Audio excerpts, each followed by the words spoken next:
So, Satnam, hi. Every time you feel worthless or unworthy or afraid or lesser than or something like that in somebody else's presence, especially if you're like on a healing journey, on an ascension journey, blah blah blah.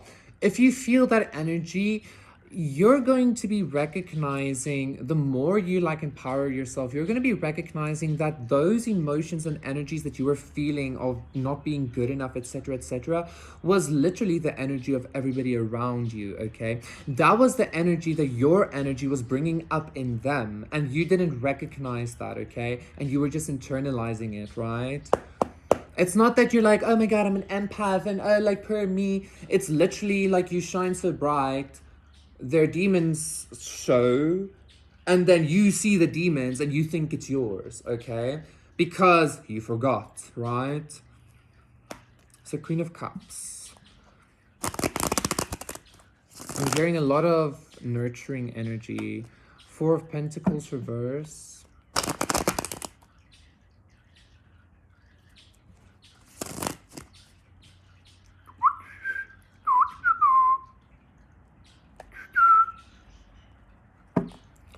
And the Prince of Cups reverse.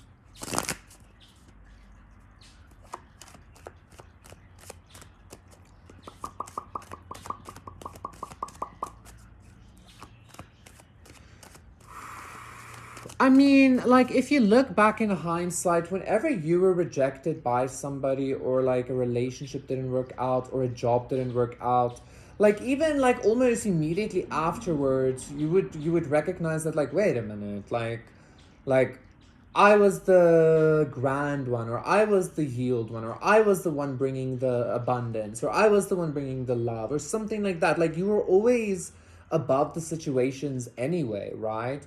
And like, again, you might only be recognizing this in hindsight, but you need to realize, like, the only reason, if you're still dealing with this, it's only because you're internalizing it. Like, you think what you're seeing around you is real, okay? The Hangman. Crazy. The previous collective had this card in the exact position as well. Like, it's literally just been you all along, right? It can't be any different. The Hangman, Princess of Wands, beautiful. Death reverse, okay? And the High Priestess. This is a lot of spiritual energy. Okay. Ace of Cups reverse, the Magician. Oh my god. Three of Swords. I just heard, so I got a very intense visual of, I'm not sure if it was like a temple of Apollo or a temple of like Dionysus. It could have been both, the left and right brain hemispheres. But like, I saw the temple and the high priestess were walking there.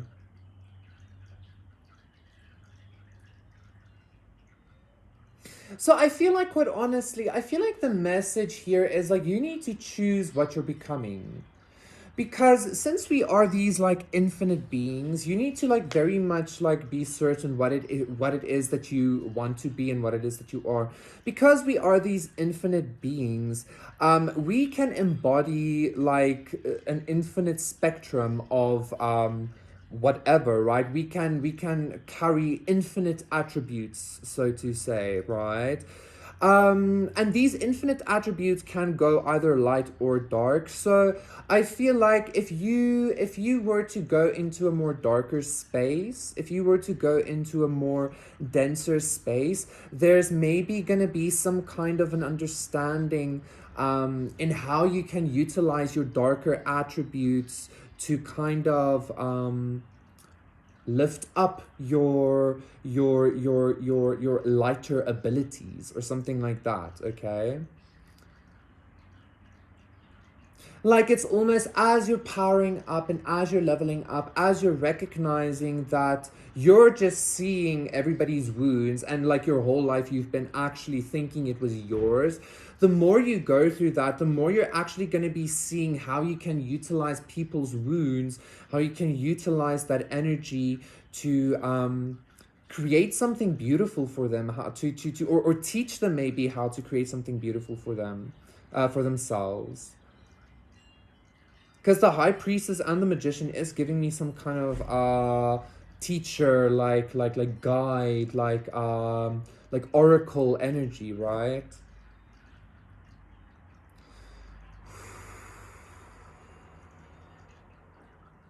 But I feel like there's something else here that needs to be expressed, like some kind of energy that needs to be said or seen properly. And it has something to do about, it has a lot to do with like everything you've been seeing like is yours but never was. It's kind of even giving this energy that like if you resonate with being the scapegoat, if you resonate with being the sacrificial lamb, etc., etc., but you still become angry with that energy, then you're probably not doing the job correctly. Because like just bear with me, being the sacrifice isn't actually a sacrifice. Not if you're a god or a goddess. You get what I'm saying?